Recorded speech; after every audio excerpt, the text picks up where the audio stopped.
But Klarna's crazy. People Klarna and DoorDash and other things on our show. People paying for it, miss it, pay a lot of interest. And now it's reported on your credit, but maybe Klarna's a little fucked. I don't know. Let's find out. You can finance a house, a car, a TV, and now even a Costco hot dog. Buy now, pay later. This is the business model of Klarna, and this company is everywhere. Every online store, every website. The Swedish startup raised billions in funding, has millions of customers, and even celebrity ads. Yet, somehow, they're dying. That's honestly probably not the best business model, is it? Because most of the time for Klarna, you're not getting interest. You know, what are they getting? Maybe merchant transaction fees, kind of like credit cards. But are they? Are they? I'm not sure. How did Klarna seem to take over the world, yet secretly can't turn a profit themselves? Our story follows one important man, Sebastian Siemiatkowski. In the early 2000s, Sebastian was working in debt collection. Not a flashy job. Oh, okay. So someone going from debt collection to giving you pay in force. That's probably someone to trust taking debt with. But he stumbled upon a common problem. His clients kept saying the same thing. We're going to stop selling on invoices because we don't get paid. There's too much credit loss. Essentially, customers were buying, but when it came time to pay, they couldn't. Businesses were eating a loss frequently, but there seemed to be a solution. Sebastian's client said to him, "If you guys can take the risk, we'll let you handle the transactions." Quickly, the gears in Sebastian's mind began to turn. If someone could pay it upfront, this is just gonna be an endless stock play, isn't it? Is Klarna traded publicly on the market? For the customer, they could charge on the transaction and chase the customer's debt themselves, win for the merchant and win for the debt collector. Sebastian pitched the idea to his company, but they weren't interested. So he quit his job and in 2005 enrolled in the Stockholm School of Economics with his friends Nicholas Adalbert and Victor Jacobsen. These three were the co-founders of Klarna. They entered these schools. They all look a little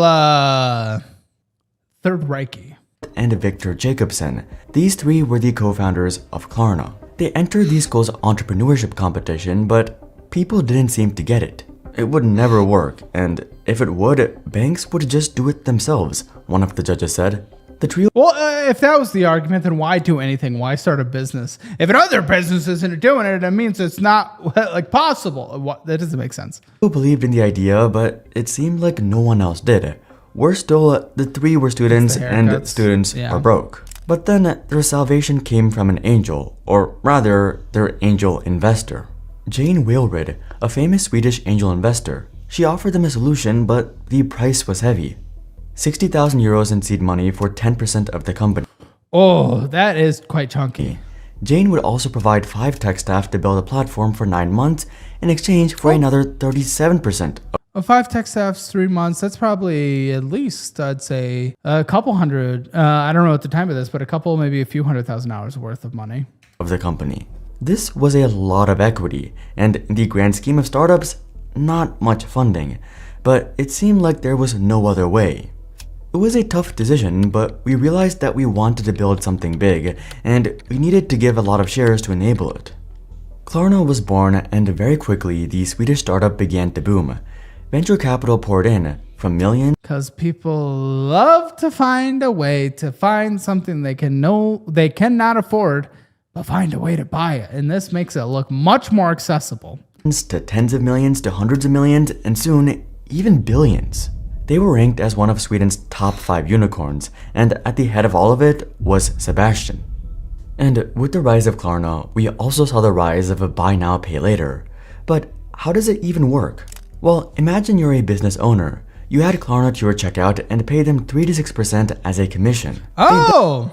So I'm guessing the more money lost is just people just not paying back their debt. And that's why now they've probably convinced all the credit bureaus to report these negatively against people because people just haven't faced negative consequences for not paying their debt. Klarna filed for an IPO in March 2025 and plans to go public under KLAR. However, it paused the IPO slightly due to market volatility and geopolitical instability. That, or they found out how much money they were losing and they're like, let's not go public.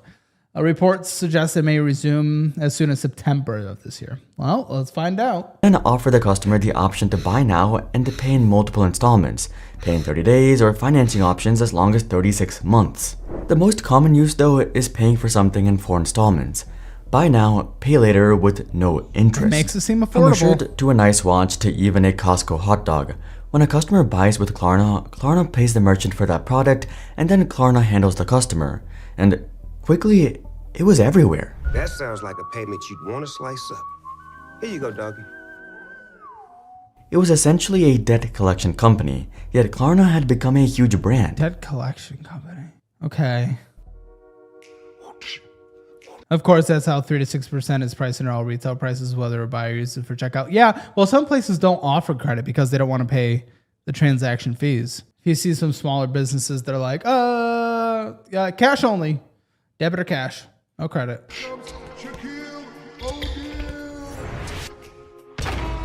Get cash back with Klarna. They offered smooth ordering and they cashback weren't too. alone either. Similar companies like Afterpay, Laybuy, and Affirm were popping up, and existing giants like PayPal were jumping into the action. From 2019 to 2021, the number of buy now, pay later loans originated in the US by the 5 lenders surveyed grew by 970%, from 16.8 to 100. It's just like the payday loan places, just online. Yeah, but those ones kind of go against your credit as well, though, if you didn't pay until now with these. But also payday loans, substantially higher interest rates as well. A lot of these are 0%. And 80 million. The dollar volume of those grew by 1,092%, from 2 billion to 24.2 crazy. billion. It was a buy now, pay later revolution. Consumer culture. In total, Klarna raised over $4 billion in funding over 22 rounds. By 2025, they had partnered with over 724,000 merchants and passed 100 million active users. Yet, something about all of this seems off. There's something sinister about Klarna, and as it turns out, there's a darker side to this startup. What are we? Okay. All right. It's interesting energy. Let's find out. Buy now, pay later sounds convenient and fun, but I would Fun? actually call Klarna everyday debt. Yeah. Instead of financing big purchases, you probably need to take debt I bet people are financing with Klarna, paying for their down payment on cars. on like a car or a house. It's now everything. It sounds convenient and it can be a good thing, but most of the time it pushes customers to think, I'll deal with the consequences later Yeah. and get the thing I want now. I mean, humans, we're just kick the can down the roads. That's what we do. That's all. That's it's just so.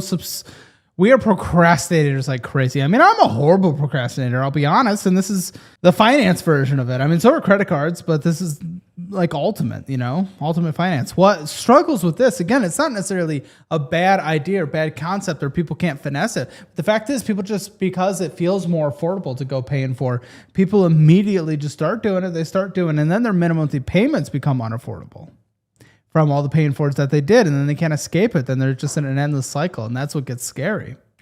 So what's the problem here? If you buy something, you need to pay for it, even if it's using debt.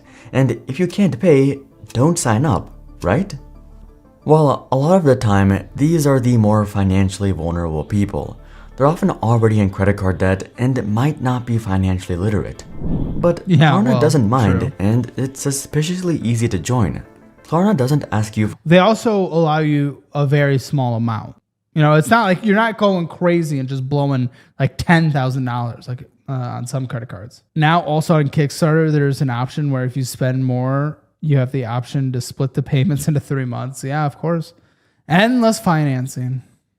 Use Amazon 0% to buy a mattress and paid it off until the next month. Yeah, I mean, again, there are ways to do it. I like a good 0% debt here and there, but it pushes them beyond their means, and then all of a sudden their minimum payments get unsustainable. much to get everyone to join, including the more vulnerable customers. The list of information required from the applicant is short. Buy now, pay later applicants are typically asked for their name, address, phone number, email address, and date of birth. Some lenders request the last 4 digits of applicant's social security number. Then, in the background, Klarna will do a soft pull for credit info It's not even a hard pull. that is not visible to other lenders and does not impact a consumer's credit score. So joining Klarna doesn't affect your credit, which makes it alluring to join right now and to get the product you want But it straight does away. now though, right? It also means you'll likely borrow more money than you should. They simultaneously make things like loan terms or filing disputes extremely confusing or have large hurdles. But the real problems come when you're in the trap. If you do get into the habit of using Klarna, Exactly, the that's multiple what I was payments talking about. don't line up. They'll be charged from the date you bought the item. Consumer finance calls this stacking, which can occur when a borrower takes out 2 or more concurrent buy now pay later loans from different lenders. While each individual loan may be manageable, the Oh, he didn't say this, but Klarna does have long-term financing or higher ticket loans, and they do perform hard credit checks for that. And currently, Klarna in the United States reports some longer-term financing products to the credit bureaus. If you miss payments, that negative history can show up and hurt your score. Paying for plans generally aren't reported unless you default and the account is sent to collections. Let me guess. You're just using an investing app that doesn't invest in you. It is time to change that. Right now, Webull is offering up to a 3.5% match when you open an IRA with them. That is real money going into your retirement, not just points or coupons.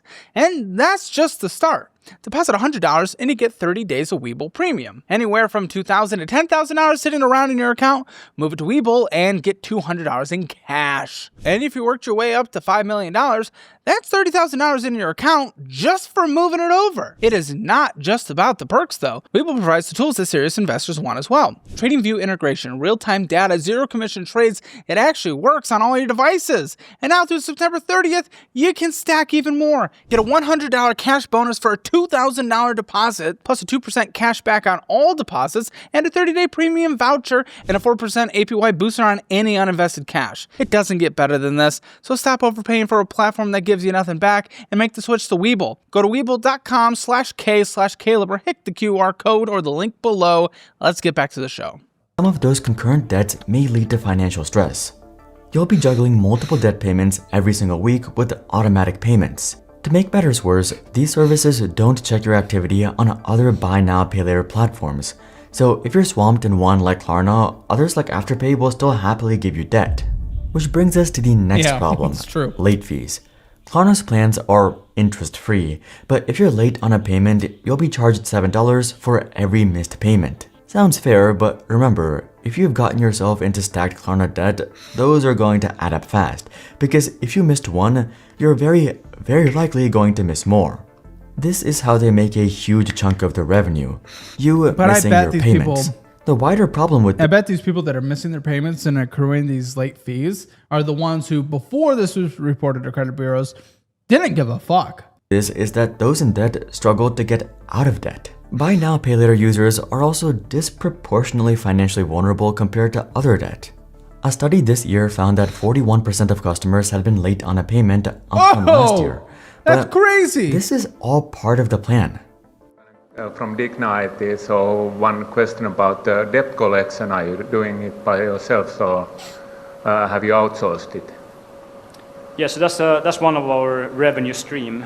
So actually, the best customer is the one that doesn't pay directly, but actually get a reminder, and then also a debt collection letter, because we're able to add the legal fees, stately controlled fees in that specific country. So yes, we are our own debt collection firm as well, and we do that during a different brand. Internal collections. Oftentimes with most internal collections at companies, they don't really get reported on credit. I wonder if theirs does. Sounds like they are now at least, right? It's called Seguria, not to ruin our own brand. That brings us to Klarna's financing options, which charge interest. Most credit cards have an annual percentage rate of 23.99%, but quite often, Klarna's will go as high as 35.9%. Fuck it. Hammer loans, 45% interest. Accessible to anyone. Internal collections. And you have to give me your house as an asset if you don't pay. Klarna seems more convenient and more fun than credit cards, but it's actually way worse. They were even dragged into court for charging €1.20 just for a reminder email. So with all that said, how is Klarna actually doing? Despite being absolutely everywhere and pulling people into more debt, they themselves seem to be in their own trap. Yeah, because people aren't paying, right? I mean, right? How? Okay.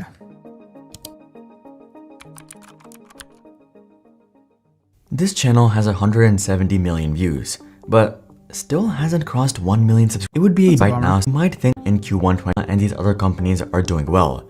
They reported $700 million in revenue in Q1 2025. In fact, their EBITDA says they made $3 million in profit. EBITDA is a useful tool for businesses, but here, Klarna's adjusted operating profit leaves out a lot of context.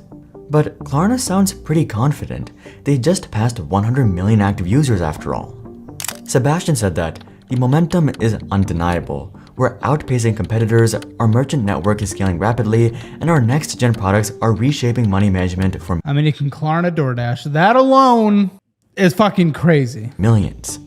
They reported that the longer customers use Klarna, the more often they use it, from 2x a year when they sign up to as high as 18x a year after 6 years. I assume once you kind of are used to paying with some kind of tool, Afterpay, Klarna, Venmo, Zelle, credit card, debit card, cash, Apple Pay, you just kind of use that going forward, right? That's a lot of repeating customers, a lot of fees, and a lot of debt, not just for customers, but also for Klarna. This is actually the root problem. Oh, because they're lending money they don't have? Ironically, while Klarna was luring people into debt traps, they fell into one themselves. Customer credit losses increased by 17%, totaling 130. That's what you get. That's what you fucking get. Not every company's meant to make it. Just because it's a good idea doesn't mean it's an economically viable idea. $36 million. This means more customers are failing to pay back their debt. When Klarna pays Yeah. merchants upfront, they And this is why they got the credit bureaus to now report it. It makes sense. typically do this with their own debt. But with fewer customers repaying their debt, Klarna's debt is getting more expensive. Debt financing expenses climbed to $130 million in Q1 2025, crazy. up 15%. And keep in mind, that's not Klarna's debt. That's just the cost of their debt, like interest. Ironic as it sounds, Klarna has fallen into their own debt trap. $130 million cost of debt for just one quarter, which is slowly rising. It makes you wonder how massive Klarna's actual debt is. This brings us to the cold, harsh reality. Let's take another peek at those financials. While Klarna's EBITDA profit was $3 million in Q1 2025, their net loss was actually $99 million. Oh, good. Oh, good. And that's just one quarter too. What's even stranger is their revenue is up $80 million from this. How do you make money when all of your customers are broken in debt? Yeah, exactly. I was thinking it was going to be the transaction fees, late fees, that kind of stuff. Mostly the transaction fees, but well, that's where credit cards make up most of their money are transaction fees. Quarter last year, yet their losses almost doubled. Despite Sebastian's optimism, doubling your losses in just 1 year while making more money isn't a good outlook, and it's not just Klarna either. All the buy now, pay later companies are feeling this. Good EBITDA profits, but mountains of losses. Yeah, I mean, this is going to come down to like those with the biggest financial backing or highest stock price. You know, PayPal they have a legacy. I'm sure they have a massive war chest. A lot of these over the next few years, you know, Klarna invented a nice, interesting industry. A lot of people tried in, and there's only going to be a few survivors left that can actually make it because the rest are going to get fucked. Liabilities and mountains of losses behind the scenes. Klarna has thus been trying to cut costs, and the big one was staff. Their solution? AI. Klarna didn't hire anyone in 2024 because, in Sebastian's words, AI can already do all of the jobs that we as humans do. It's just a I'd like to see that. I would love to see that in action. question of how we apply it and use it. Yet, just the next year, Klarna quietly walked back the stance and began hiring again. Because even despite what we see, there's a lot of like AI is not there yet. Some things, data collection and organization, sure, maybe some coding, absolutely, but not everything. Turns out, their over-reliance on AI didn't bring a return or resulted in a massive drop in quality. But it gets worse. One of the saving graces Klarna was looking to was their IPO. Go public, raise huge amounts of Yep, here it funding, is. shareholders are happy. This was supposed to happen in early 2025, but it didn't. Supposedly because of the tariffs, Klarna postponed. But I'm not entirely convinced it's just because of the tariffs though. When a company files for an IPO, everything is on the table, and I think some hidden financials might have revealed how badly Klarna was doing, Yeah, prompting them probably. to push back the IPO. Of course, this is just my speculation. Maybe it That makes sense, though. I mean, they said the volatility in the market. Yeah, sure. Lots of tariff conversations at the point where they're considering going public. So maybe it was that. was entirely the tariffs, but they did delay their IPO, and that's not a good sign. Klarna sounds great on paper. Get your item now, pay it off later sounds like a life hack, but it just entices more people into debt which they can't get out of. Well, without negative consequences. Now there's negative consequences with the credit bureaus. It might be a good solution to merchants and businesses, but it's still harming a lot of people. There are even issues I didn't have time to talk about, like them collecting information from customers who never even signed up, or how some users could view other customers' accounts and personal details. How And the fuck? let's not forget about Sebastian's strange LinkedIn controversies. It sounds tempting, but I'd recommend avoiding Klarna or Afterpay. Just pay for the things you buy in cash. Do Hammer pay instead? Only 90% interest per day. And you'll be better off in the long term. Ironically, companies often don't follow this advice themselves and sometimes get buried in as much as $100 billion in debt. Check out this video to learn about Yeah, I mean, leverage can be okay, just most people can't manage it. Hey, Caleb Hammer stream fans, make sure you get your financial score for free. Take the assessment at calebhammer.com or dollarwise.com. It's free. See where you stand in the world of finances.